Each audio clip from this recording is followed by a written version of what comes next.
My name is Alexander Gottwald from alexandergottwald.com and 2012insider.info. I'm sitting here with a guy I met here in Uyuni, which is one of the weirdest cities in the world, I guess. It's in Bolivia. It's very close to the Salar of Uyuni, and which is the biggest salar in the world. And these days it's filled with water, which gives it a very special sort of energy. At the same time, they're having their carnival here, which might affect the interview. So if you have any kind of noise in the background, it's guys with their fiesta. And okay, we were preparing this ceremony for quite a while, and when we came here, many unpredicted things started to happen, and one of these things was actually meeting Brian, who I want to introduce to you now. So this is Brian.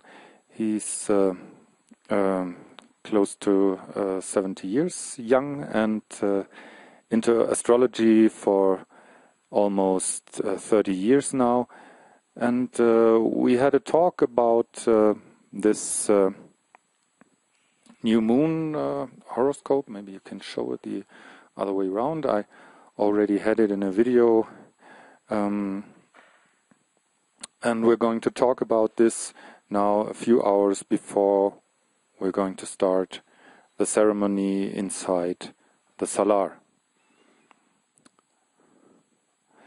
Okay, Brian, I'd ask you now just to give a brief overview of the horoscope, and what are your ideas about what this new moon will be. What kind of special qualities will it have? Yeah. Firstly, there are a massive number of planets and asteroids in Pisces, especially with the feminine asteroids, which I'll go into in detail. So hopefully this will bring back a lot of the emotional energy.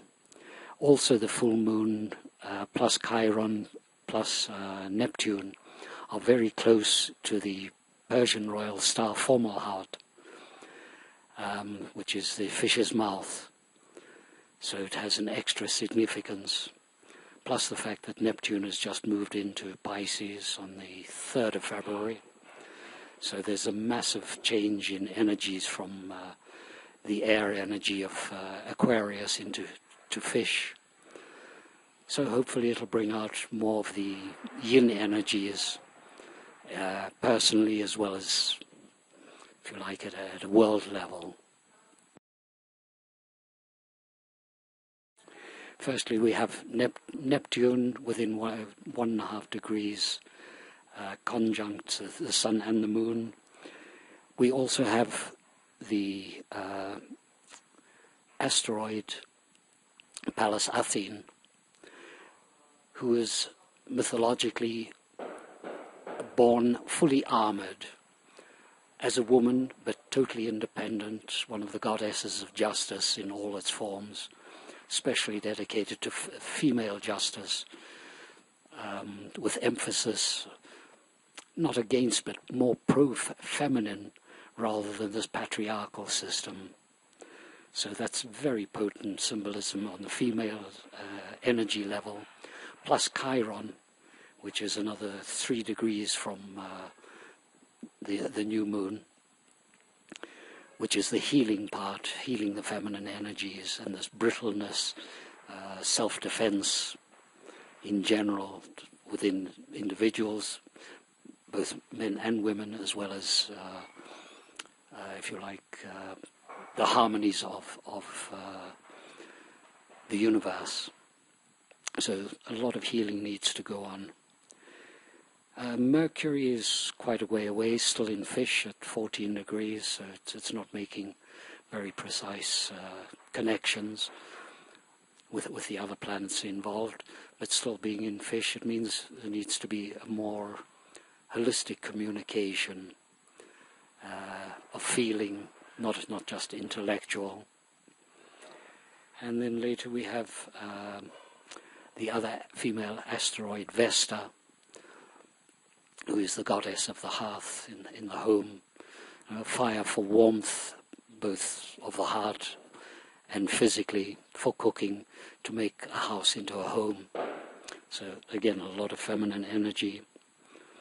And that's right at the end, 28 degrees, 28, 29 degrees of Pisces, which means it's very close to Uranus, which is just about 2 degrees in Aries, which means hopefully a lot of insight flashes with this fire mixed with the water energy.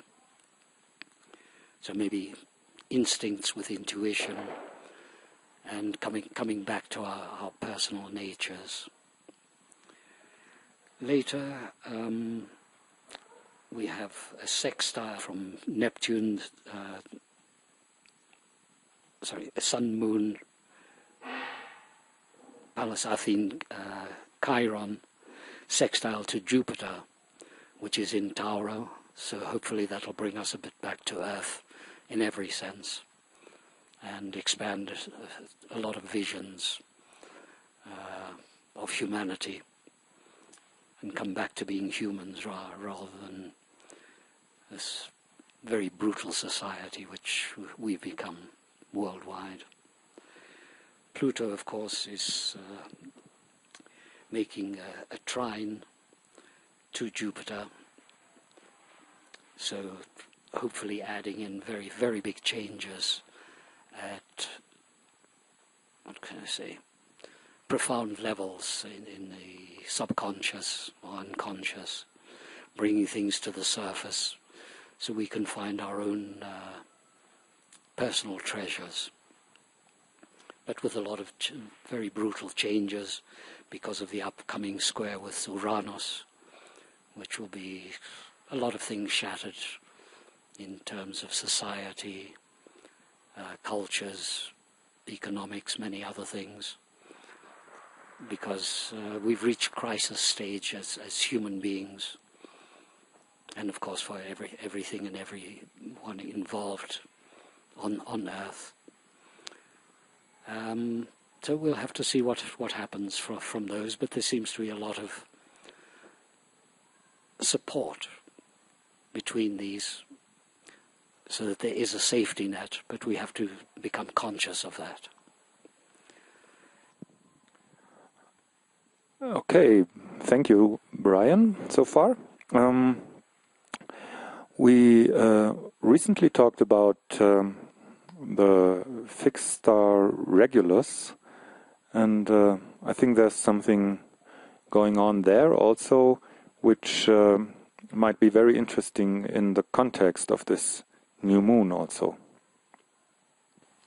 Yes, Regulus has just moved into Virgo, which hopefully means that there will be more attention paid again back to what nourishes us, which is the earth, the Pachamama. Hopefully back more to the feminine, because Virgo is a yin sign as well.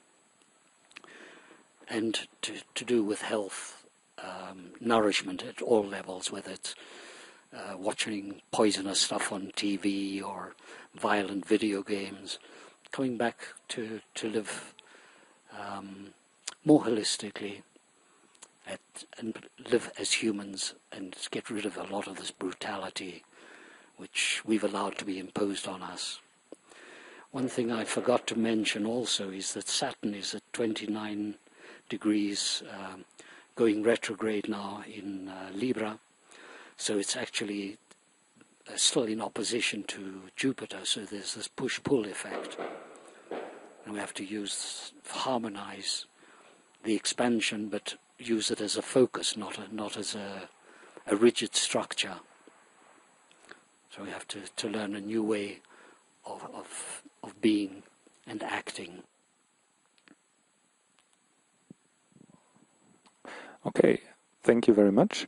I think that this movement of Regulus into Virgo is really a huge turning point, because Regulus is in fact the star, so to say, in Leo, and in this star sign Leo, and so it is sort of symbolizes the Leo qualities of the ego I, and I think that these Leo qualities need to change into some sort of Virgo qualities. So the quality of the ego I of humans will be changing, or maybe also the quality of what is supported by life. So what do you think about this special point? Yes, this is where we must come back to our yin energies and stop this focus on the egoism. We all have egos, which we can't exist without them. But egoism is another movie altogether. And this will bring back, hopefully, counterbalance to this phenomenally long patriarchal system as well. In that sense, it also has the support of Mars, which has a very long stay in Virgo at the moment. Because at the moment it's 17 degrees and a bit retrograde, and which means that we need to bring back our focus on the Virgo qualities of nourishment at all levels. There's also at the moment Venus still conjunct the asteroid Ceres, where we get the word cereals from. Again, learning how to nourish ourselves with love, which is very important. They're both in Aries, and Venus is coming very close up to fairly new planet, or at least discovered, Eris, who is the goddess of discord and chaos, probably a consort of Uranus or Prometheus. So it might shake up our ideas on relationships and so on. And especially, I'd like to go into, this particular chart is pulled up for Uyuni. So we have a very full 7th house with Neptune, Sun, Moon, Pallas Athene, Chiron, Mercury, Vesta, and Uranus also, which makes for a very interesting mix of both the yin and yang, but it's very definitely time to change our attitudes towards this patriarchal, very macho system that we've had for so many thousands of years. So I think this is also part of the message of the Mayan calendar, the Kali Yuga, and all the other ancient civilizations. It's a massive change in consciousness. You know, it's the end of the world as we've been accustomed to it or indoctrinated to. And I think this is the basic message. Learn to live as human beings. Yeah, I definitely agree on that one. So this crowded 7th house, what does it tell us about the ceremony we are doing in a few hours? Hopefully this will help us bring back, at least focused on this part of Bolivia, because obviously the houses will change dramatically depending on where one is living. But at least if one can plug into this yin energy, which is so powerful, and without losing the focus. Okay, with Neptune, most things are out of focus. but it brings us into a different dimension at heart levels and all other levels, and pay more attention to our instincts, to our emotions, and not be afraid of them. Yeah, I think that's a very good idea. And for the German horoscope, I also put it up in the earlier video I made. There is a Scorpio ascendant, and the midheaven is in Leo, which means that the Regulus transition into Virgo will affect the midheaven, and I guess the Mars position is even strengthened because of the Scorpio ascendant. Very much so. But because it's retrograde, it means that things won't move as fast or as we plan. I think the Mars effect is trying to bring us back in to focus on our inside and not what's happening outside so much. And this very much, at least in this area, the seventh house influence is how do we relate as human beings between males and females, apart from in relationships, which I think is pretty vital. So that'll have a different effect, obviously, depending on where viewers are located. Sure.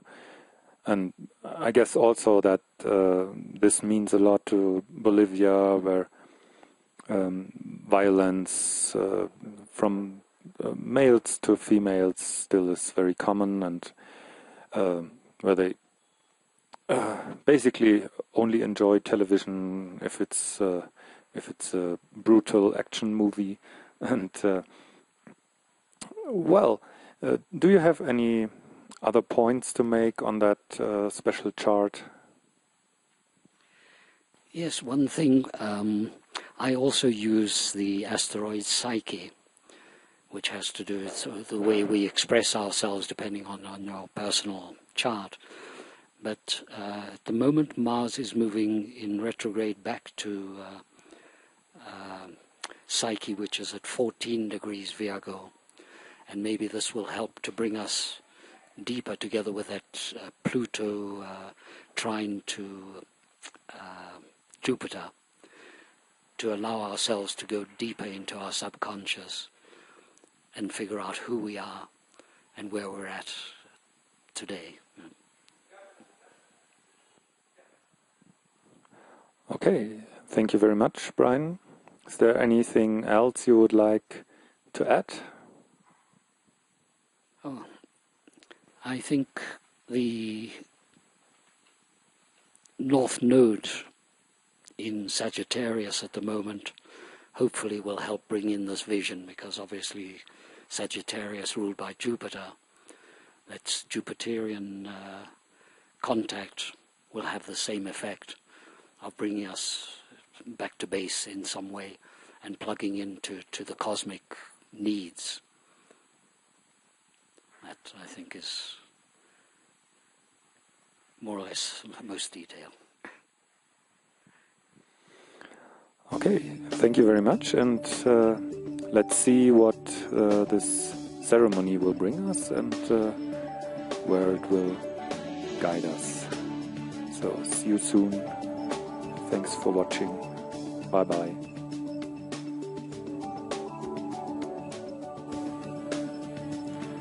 Thanks, ciao, and plug in.